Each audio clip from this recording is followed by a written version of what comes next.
Hello everyone, and today's topic is danger sign of pregnancy. The danger sign of pregnancy include vaginal bleeding, seizures, severe or persistent headache, severe abdominal pain, fever, edema, low fetal movement. So severe vaginal bleeding. Vaginal bleeding in pregnancy is any discharge of blood from the vagina. It can happen anytime from conception when the egg is fertilized to the end of pregnancy. Light bleeding or spotting during pregnancy is common, especially during first trimester. Vaginal bleeding pregnancy के time में जो discharge होता है vagina के through blood का उसे हम कहते हैं बट ये किसी भी टाइम में हो जाती है एक बार कंसीव कर लिया वोमेन ने तो उसके बाद एंड समटाइम ये लाइट ब्लीडिंग रहती है स्पॉटिंग रहती है क्योंकि जो इम्प्लांटेशन होता है उससे भी होती है थोड़ी थोड़ी ब्लीडिंग बट अगर ये सीवियर फॉर्म में है तो हमें डॉक्टर के पास दिखाना पड़ेगा.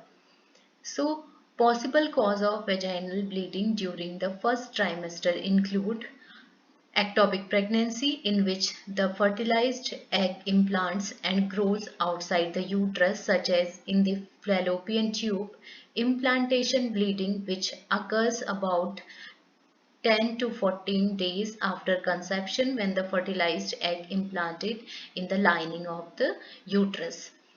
कुछ पॉसिबल कॉज हो सकते हैं वेजाइनल ब्लीडिंग के जैसे कि फर्स्ट ट्राइमेस्टर में अगर एक्टोपिक प्रेगनेंसी मतलब होता है जो फर्टिलाइज्ड एग है वो यूट्रस के अलावा कहीं और इम्प्लांट हो गया जैसे कि फेलोपियन ट्यूब में तो क्योंकि आपको ये पता होना चाहिए कि जो फर्टिलाइज्ड एग होता है वो यूट्रस में इम्प्लांट होता है बट अगर वो कहीं आउटसाइड है तो भी चांसेस रहेंगे वेजाइनल ब्लीडिंग के. Next is implantation bleeding. 10 to 14 days एक बार जो कंसीव हो गया जो फर्टिलाइज्ड एग है वो इम्प्लांट होता है यूट्राइस की लाइनिंग में तो उससे सम टिश्यूज रप्चर हो जाते हैं और उससे इम्प्लांटेशन ब्लीडिंग होती है. Cause of vaginal bleeding during the second or third trimester include incompetent cervix, a premature opening of the cervix which can lead to premature birth, preterm birth, so miscarriage before the 20th week or intrauterine fetal death, placental abruption, placenta previa, preterm labor which might result in light bleeding, especially when accompanied by contractions, dull backache और pelvic pressure. So, vaginal bleeding के second और third trimester में include रहते हैं कुछ causes जैसे कि अगर सर्विकल इनकॉम्पिटेंसी है मतलब इनकॉम्पिटेंट सर्विक्स जैसे कि जो ओपनिंग है सर्विक्स की वो प्रीमैच्योर है और जो सर्विक्स है वो कैपेबल नहीं है तो उससे भी प्रीटर्म बर्थ के चांसेस रहेंगे एंड वेजाइनल ब्लीडिंग के. देन मिसकैरेज अगर 20 वीक से पहले मिसकैरेज हो गया है और इंट्रायूट्राइन फीटल डेथ है तो भी मिसकैरेज के बहुत सारे टाइप्स होते हैं उसमें अगर ब्लीडिंग भी कॉमन रहती है एंड क्योंकि जो बेबी है वो डेथ हो जाता है और आइदर जो बेबी के जो पार्ट्स हैं वो भी कभी कभी ब्लड के साथ आ जाते हैं. तो next is placental abruption and placenta previa. So जो प्री अर्ली सेपरेशन होता है प्लेसेंटा का तो उसमें भी ब्लीडिंग रहेंगे और प्लेसेंटा प्रीविया जहाँ पे कि जो प्लेसेंटा है वो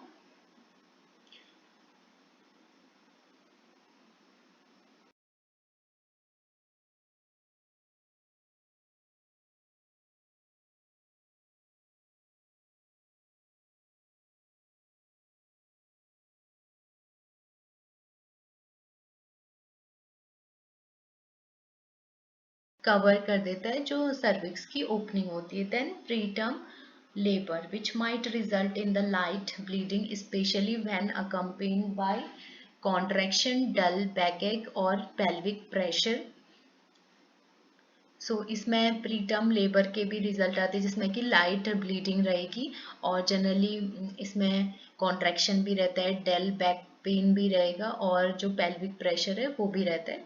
एंड इसका मैनेजमेंट है कि एज सून एज पॉसिबल अगर वुमेन को लग रहा है उसको हैवी ब्लीडिंग हो रही है तो उसको कंसल्ट करना चाहिए हेल्थ केयर प्रोवाइडर के साथ।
Next is seizure.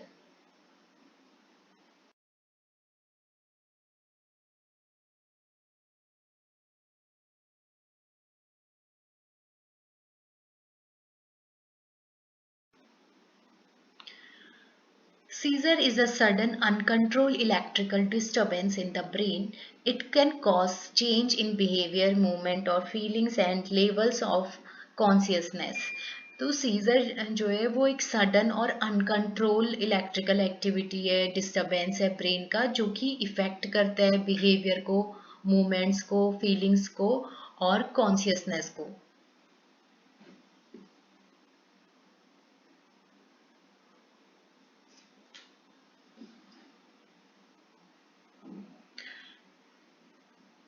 Seizure during pregnancy can cause slowing of the fetal heart rate, decrease oxygen to the fetus, fetal injury, premature separation of the placenta from the uterus, placental abruption, miscarriage due to trauma such as fall during seizure. Seizure के कुछ causes रहते हैं जो कि pregnancy में हो सकते हैं। अगर किसी प्रेग्नेंट वुमेन को सीजर हो रहे हैं तो उससे जो बेबी है, जो फीटस है, उसका हार्ट रेट कम होगा और उसको जो ऑक्सीजन सप्लाई है वो भी कम होगी और जो फीटल के इंजरी के चांसेस रहते हैं और जो प्री प्लेसेंटा है उसका प्री मैच्योर होने के चांसेस, सेपरेट होने के चांसेस ज़्यादा रहते हैं और इससे मिसकैरेज क्योंकि ट्रॉमा हो सकता है, क्योंकि ये सडन ऐसी इलेक्ट्रिकल एक्टिविटी है जिससे ब्रेन डिस्टर्ब हो जाता है। तो बिहेवियर या मूवमेंट में अगर डिफिकल्टी आती है तो मे बी ट्रॉमा हो सकता है, फॉल हो सकता है सीजर के टाइम पे। नेक्स्ट इज सीवियर और persistent headache, a painful sensation in any part of the head ranging from the sharp to dull that may occurs with the other symptoms. जो हेडेक का cause है first trimester में hormonal changes की वजह से हो सकता है, वेट चेंज की वजह से और डिहाइड्रेशन मीन्स अगर वुमेन ने वाटर कम लिया है तो भी हो सकता है। तो and next nausea and vomiting. Other factors जो आते हैं, stress, lack of sleep, poor nutrition, low blood sugar levels, too little physical activity, sensitivity to light and change in vision.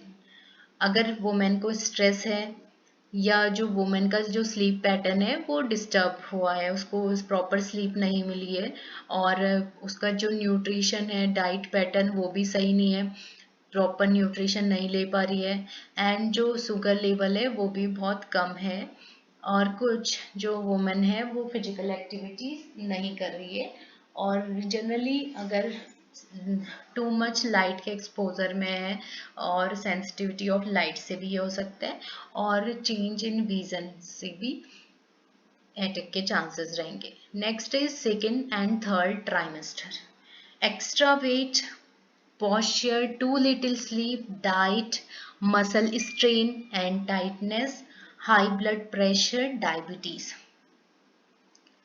ये अदर फैक्टर्स हैं जो कॉज करते हैं। तो इसमें जैसे कि वेट, अगर वुमेन का नॉर्मल जैसे प्रेगनेंसी है तो 11 kg total during of time of pregnancy women weight bear कर लेती है, बट अगर एक्स्ट्रा वेट है तो भी चांसेस रहेंगे। और जो पोस्चर है वुमेन का उसकी वजह से, और अगर स्लीप पैटर्न सही नहीं है तो भी ये प्रॉब्लम बहुत ज़्यादा इफेक्ट करती है। तो जो प्रेग्नेंट वुमेन है उसको प्रॉपर स्लीप लेनी है, और उसका डाइट पैटर्न, उसमें आयरन, फॉलिक एसिड्स, कैल्शियम होने चाहिए, प्रोटीन रिच डाइट होनी चाहिए।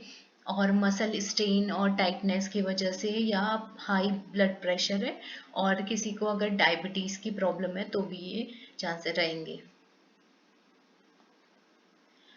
Common symptoms of headache during pregnancy: dull ache, throbbing और pulsation pain, pulsating pain, severe pain on or both sides, sharp pain behind one or both eye। जो common symptoms होते हैं headache के pregnancy के time पे, तो वो हो सकता है कि अगर उसको डल पेन हो रहा है, और कुछ ऐसे पल्सेटिंग पेन है जो इसका मीन्स होता है कि जैसे आपको हर जगह जगह पे पेन फील हो रहा है, और या फिर दोनों साइड बॉडी के बहुत ज़्यादा सीवियर पेन है, और कुछ शार्प पेन है एक आई में या दोनों आई में। Then treatment of headache in pregnancy: take advice from doctor before taking any medications, drink plenty of water, rest, massage, mild exercise। जो ट्रीटमेंट आता है प्रेगनेंसी का तो उसमें एडवाइस लेनी है डॉक्टर से, और कोई भी मेडिसिन अगर वुमेन ले रही है तो उससे पहले वो डॉक्टर से प्रिस्क्राइब होनी चाहिए। और वाटर ज़्यादा से ज़्यादा अमाउंट में ले सकती है, प्रॉपर रेस्ट कर सकती है, मसाज और exercise. Severe abdominal pain: pain inside the abdomen और outer muscle wall, ranging from mild और temporary to severe and requiring emergency care. Pain abdomen में सीवियर लेवल पे वुमेन को हो सकता है, और जनरली ये टेम्परेरी भी रह सकता है, और कभी कभी बहुत ज़्यादा सीवियर होता है, तो जिससे कि इमरजेंसी केयर वुमेन को चाहिए होती है। तो इसके कुछ कॉज होते हैं, जैसे कि gas can cause excruciating abdominal pain. It may stay in one area or travel throughout belly, back and chest. Women experience more gas during pregnancy due to increased progesterone. Progesterone causes intestinal muscles to relax and extend the time it takes food to get through the intestine. कुछ ऐसे होता है कि gases से भी women के abdomen pain हो रहा है, बट वो जो पेन है वो एक एरिया से दूसरे एरिया में, बैली में, बैक और चेस्ट में भी हो रहा है, तो वुमेन को बहुत डिफिकल्टी रहती है। एंड कुछ ऐसे होते हैं कि जो कि प्रेगनेंसी के टाइम पे प्रोजेस्टेरॉन इंक्रीज होता है तो भी उसके चांसेस रहते हैं कि वुमेन में जो गैस ड्यूरिंग प्रेगनेंसी वो एक्सपीरियंस करती है वैसे। एंड प्रोजेस्टेरॉन जो कॉज करता है वो मसल को रिलैक्स करता है और एक्सटेंड हो जाता है उस, जैसे कि फूड ले रहे हैं जो इंटेस्टाइन पे भी जा रहे हैं, तो जैसे कि जो फूड है, कुछ ऐसे फूड होते हैं जो गैस कॉज करते हैं, तो भी चांसेस रहेंगे कि वुमेन को सीवियर पेन हो। और during the pregnancy there are lot of physiological changes जो वुमेन में रहते हैं, जिससे कि उसको हार्मोनल चेंज भी रहते हैं, तो फिर कॉज हो सकता है पेन का। Treatment: if abdominal pain is caused by gas, it should be respond to lifestyle changes. Eat several small meals throughout the day and drink lot of water. Exercise may also help aid digestion. Identify food that trigger gas and avoid them. Fried and greasy foods. So abdominal pain cause कुछ ऐसे gases substance हो सकते हैं जो life style change करना चाहिए, जैसे कि अगर कोई बहुत ऑयली खा रहा है या कुछ ऐसे वेजिटेबल्स ले रहा है या कुछ ऐसे न्यूट्रिएंट ले रहा है जिससे गैस कॉज होती है, तो वो लाइफ स्टाइल से थोड़ा कम करने चाहिए कि वो अवॉइड करे वुमेन। एंड उसको एक साथ ज़्यादा मील नहीं खानी है, वुमेन को थोड़ी छोटी छोटी मील्स फ्रीक्वेंटली लेनी है पर डेली। और वाटर ड्रिंक करते रहना है, लॉट ऑफ वाटर इनटेक करना है।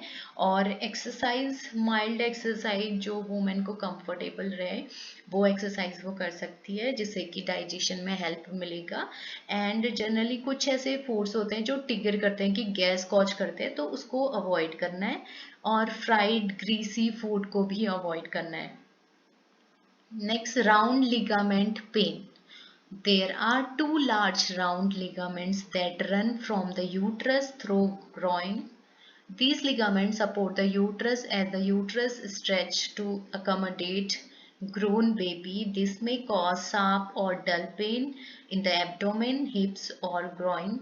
Shifting positions, reaching, or cuffing can trigger round ligament pain. This usually occurs in the last half of the pregnancy.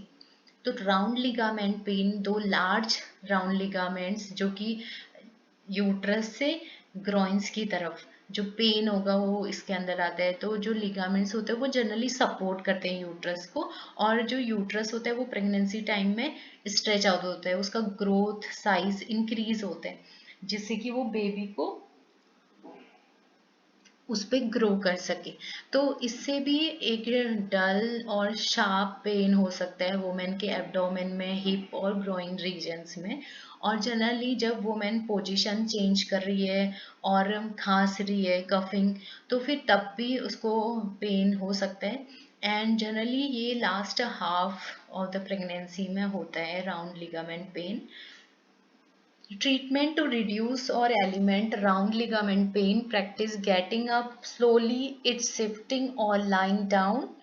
So जो ये राउंड लिगामेंट पेन है वो जनरली रिड्यूस होता है, एलिमिनेट हो सकता है अगर बैठ रहे हैं या पोजीशन चेंज कर रहे हैं, बैठ रहे हैं या फिर लेट रहे हैं, तो भी हो सकता है। And if pregnant women feels a sneeze और कफ coming, bend and flex hips, it helps to reduce the pressure on the ligament.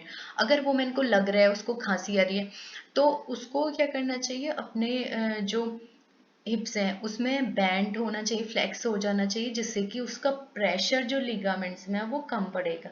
Daily stretching it also an effective method for reducing round ligament pain. और daily stretching हल्की जो mild कर सकती है women, वो उसको करनी चाहिए, जिससे कि वो इफेक्टिव होगा कि रिड्यूस करने में जो राउंड लिगामेंट पेन है। Constipation is a common complaint among pregnant women. Constipation may cause severe pain as cramping or sharp and stabbing pain. So जो constipation है वो भी प्रेगनेंसी में बहुत कॉमनली दिखाई गया है, क्योंकि जो यूट्रस है वो उसका साइज इंक्रीज होता है, तो जो उसके आसपास वाले जो ऑर्गन्स होते हैं वो भी कहीं ना कहीं कंप्रेस्ड होने लग जाते हैं, तो जिससे कि एक मेन ये कॉज भी हो सकता है। सो हम कॉजेज पढ़ते हैं। तो फ्लक्चुएटिंग हॉर्मोन्स, क्योंकि प्रेगनेंसी टाइम में जितने भी हार्मोन्स हैं वो सब कोई इंक्रीज है कोई डिक्रीज है, सारे फ्लक्चुएशंस हो रहे हैं, तो भी मेन कॉज हो सकता है कॉन्स्टिपेशन का। एंड डाइट, अगर वुमेन हाइपर डाइट नहीं ले रही है तो भी कॉजेज हो सकते हैं। एंड लैक ऑफ एक्सरसाइज, क्योंकि प्रेगनेंसी में वुमेन सोचती है कि उसे रेस्ट ही करना है, तो ऐसा नहीं है, वो हल्के हल्की जो डेली रूटीन वाली एक्टिविटी है वो कर सकती हैं। और अगर कोई कॉम्प्लिकेशन नहीं है तो भी एक्सरसाइज भी कर सकती हैं, माइल्ड एक्सरसाइज कर सकती हैं अगर वो कंफर्टेबल है तो। एंड आयरन पिल्स, आयरन बहुत इंपॉर्टेंट होता है प्रेगनेंसी के टाइम पे, तो आयरन प्रेगनेंसी के टाइम पे वुमेन को लेना चाहिए। And then treatment: increase the amount of fiber in diet, increase in fluid. Pregnant women should drink at least 8 to 10 glass of water each day. Take advice of doctor. तो जो women होनी चाहिए उसको जो fibre rich diet है वो लेनी है, और उसको फ्लूइड इंक्रीज करना है, एंड एटलीस्ट 8 to 10 वाटर जो ग्लास के वो लेने हैं, और डॉक्टर्स को एडवाइस करना है, एडवाइस लेना है डॉक्टर से। सो fever, A temporary increase in average body temperature of 9.8 98.6 degree Fahrenheit, 37 degree Celsius. So the type according to severity, low grade from 100.5 to 100.2 degree Fahrenheit, moderate 102 to 104 degree Fahrenheit और Celsius में 39.1 to 40 degree Celsius, and high from 104.1 to 106 degree Fahrenheit और Celsius में हम बोलें तो 40.1 to 41.1 Celsius. Hyper pyrexia above 106 degree Fahrenheit and 41.1 degree Celsius. तो जो pregnancy time है उसमें फीवर भी रहता है क्योंकि जो बॉडी टेम्परेचर है वो इंक्रीज रहता है. और ये सीवियरिटी के अकॉर्डिंग कैटेगराइज किया गया है कि लो ग्रेड फीवर और मॉडरेट, हाई और hyperpyrexia. So length of the time fever can be acute if it is last less than 7 days, subacute if it is last up to 14 days, and chronic or persistent if it is last for over 14 days. अगर 7 days से कम fever है तो उसको acute हम बोलेंगे according to the length, and अगर 14 days तक रहता है तो सब एक्यूट, और अगर 14 डेज से ज़्यादा वुमेन को फीवर रह रहा है दैट इज कॉल्ड क्रोनिक और persistent fever. Some common causes of fever in pregnancy include influenza, pneumonia, tonsillitis, viral gastroenteritis, stomach virus, pyelonephritis, kidney infection, urinary tract infection and genital infection. कुछ causes होते हैं जो fever के pregnancy के time पे, तो जैसे कि इन्फ्लुएंजा वायरस है और निमोनिया है, अगर किसी को टॉन्सिल इन्फेक्शन है एंड इन्फ्लेमेशन है, और वायरल जीआई इन्फेक्शन है, और किडनी इन्फेक्शन है दैट इज कॉल्ड पाइलोनेफ्राइटिस, और अगर यूरिनरी ट्रैक इन्फेक्शन है प्रेगनेंसी के टाइम पे, ये यूरिनरी ट्रैक इन्फेक्शन के ज़्यादा कॉजेज रहते हैं कि होने के, तो इसमें हाइजीन मेंटेन करनी है. And then genital infection. So symptoms: shortness of breath, back pain, chills, abdominal pain, neck stiffness, nausea and vomiting.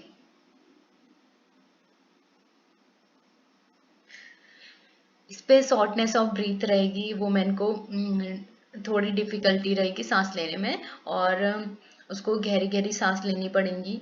And back pain रहेगा, चिल्स और एब्डोमिनल पेन रहेगा, नेक में स्टिफनेस रहेगी और उसको नॉसिया और वॉमिटिंग रहेंगे.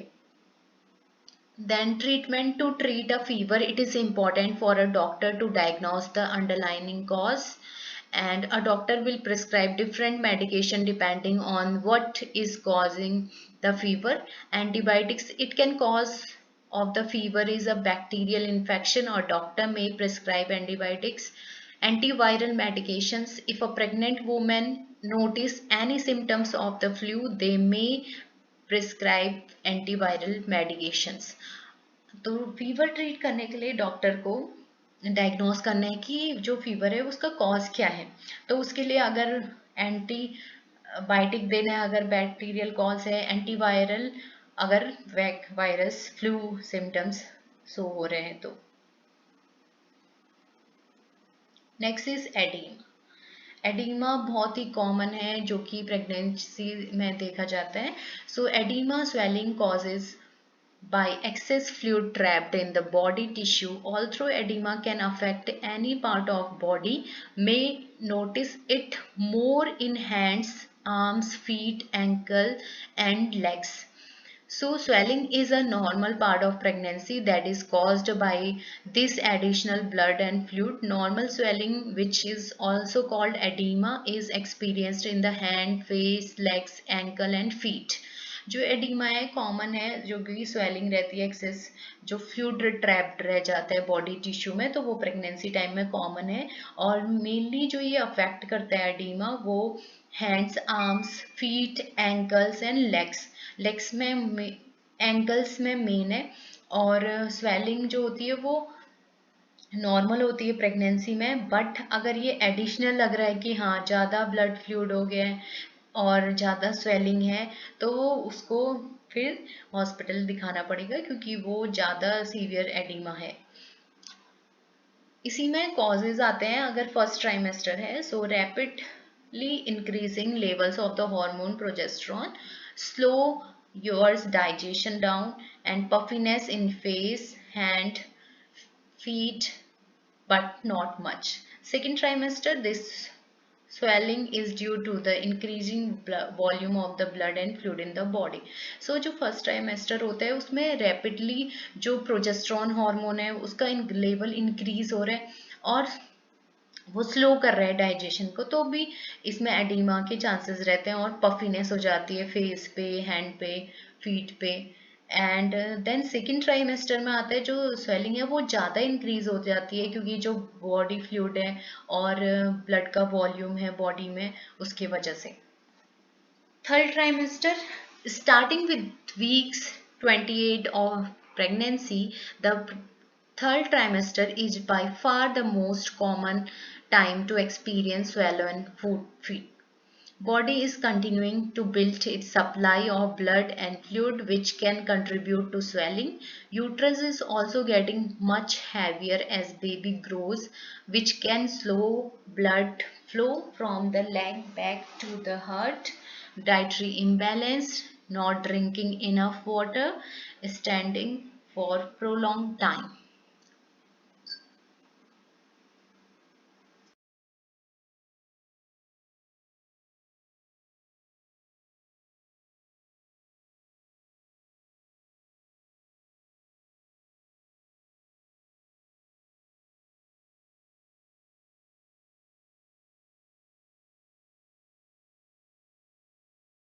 थर्ड ट्राइमेस्टर में जो एडिमा है वो 28 वीक से ही दिखने लग जाता है और जनरली बहुत ज़्यादा स्वेलोइन फीट हो जाते हैं। और ये बिल्डअप होता है क्योंकि जो ब्लड सप्लाई हो रहा है और फ्लूइड है वो ज़्यादा कंट्रीब्यूशन करते हैं कि हाँ स्वेलिंग हो बॉडी में। एंड देन यूट्रस भी ऑल्सो हैवियर हो जाता है, जिससे कि बेबी और ग्रो होते रहे। एंड जो स्लो ब्लड होता है लेग से वो बैक हार्ट में जाता है और ये जो चांसेस रहते हैं वो और भी बढ़ जाते हैं। एंड डाइटरी इम्बैलेंस रहेगा और वाटर नहीं ले रहे हैं और या फिर ज़्यादा लंबे टाइम तक के लिए स्टैंडिंग पोजीशन में, तो भी ये कंडीशन आ सकती है। Management, reduce sodium intake, increase potassium intake, reduce caffeine intake, drink more water, elevate feet and rest, wear loose comfortable clothing, stay cool, wear waist high compression stocking. Oedema के management के लिए sodium का intake कम लेना है और जो potassium intake है वो ज़्यादा लेना है। और इसके बाद जो कैफीन है, कॉफ़ी है, वो रिड्यूस करनी है और वाटर ज़्यादा से ज़्यादा लेना है। और फीट का डिस्कम्फर्ट ना हो इसलिए जो फीट है उसको रेस्ट पोजीशन में, जैसे अगर हम सुपाइन पोजीशन में हैं तो जो फीट है वो एलिवेट कर सकते हैं और लूज और कंफर्टेबल क्लॉथ पहनने हैं और एक कूल इन्वायरमेंट रखना है अपने आसपास और हाई वेस्ट कंप्रेशन स्टॉकिंग भी पहन सकते हैं। Next is low fetal movement. Low fetal movement refers to the motion of a fetus caused by its own muscle activity.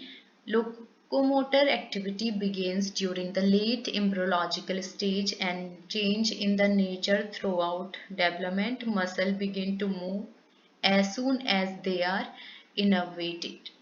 So जो fetal movement है वो जो मोशन है वो इसलिए होता है क्योंकि जो फीटस है उसकी मसल एक्टिविटी की हो रही है इसलिए। लेकिन ये जनरली लेट एम्ब्रियोनिकल स्टेज में होता है, और जैसे जैसे जो फीटस है वो डेवलप हो रहा है तो उसकी मसल एक्टिविटी भी बढ़ती है।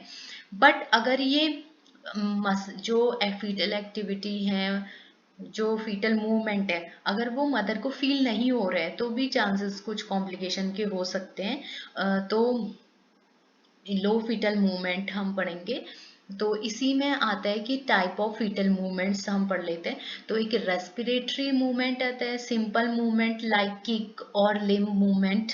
जो किक मूवमेंट है, आपने बहुत जगह सुना भी होगा कि जो मदर है उसको फील होता है कि हाँ जो बेबी है वो किक मार रहा है करके, तो वो सिंपल मूवमेंट में आते हैं। और short duration, variable amplitude, rolling movement due to changing position, long duration, high amplitude, high curve like movement. Other activities like suckling the thumb or blinking start around 20 weeks of gestation, peak at 28-34 week of gestation. तो ये type of fetal movement है कि जैसे respiratory या simple movement, kick या लिंग movement है short time के लिए, वो मूवमेंट को फील हो रहा है।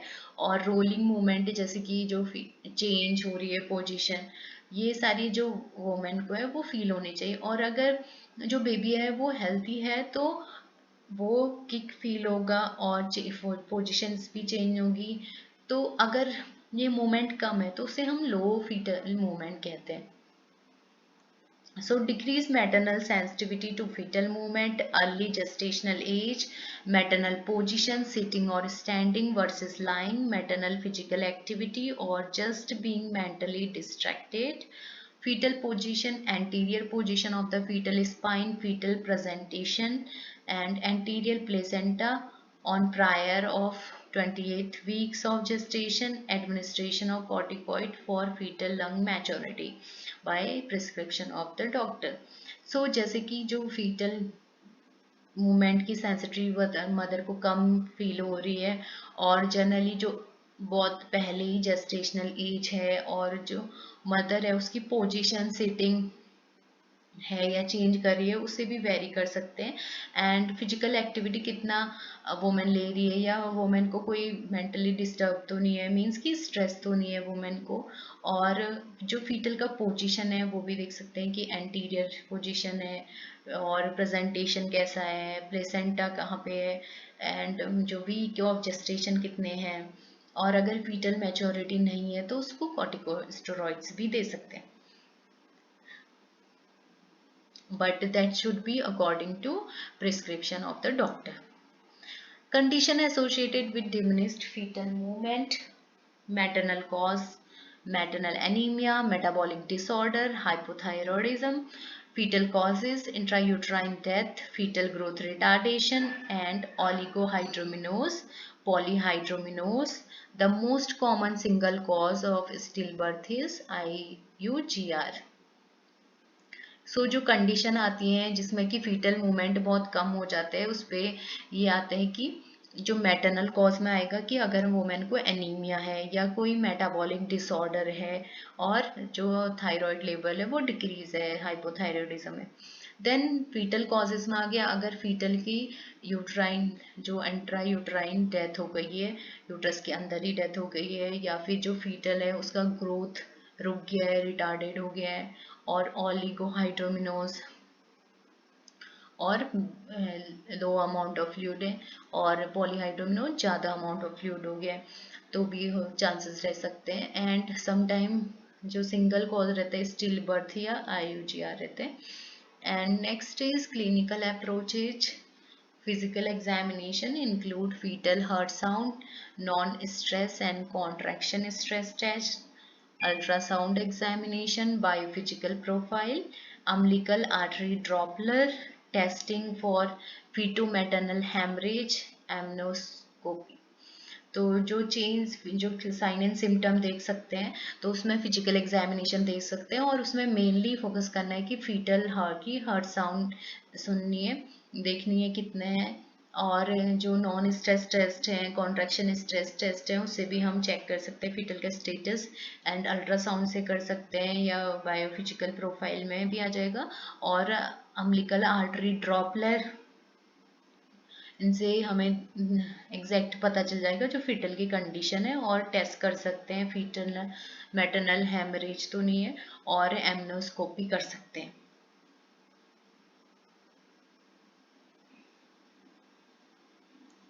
नेक्स्ट है management.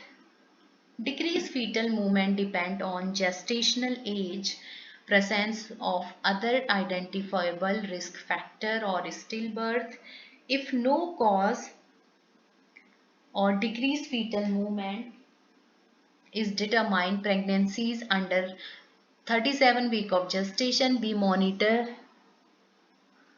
with non-stress testing and ultrasound examination twice weekly. After 37 weeks, the labor indication of these pregnancy when the cervix is favorable. So जो fetal movement है वो उसका जो मैनेजमेंट है वो अकॉर्डिंग टू जेस्टेशनल एज होता है कि कौन से ट्राइमेस्टर या कौन से वीक में बेबी है।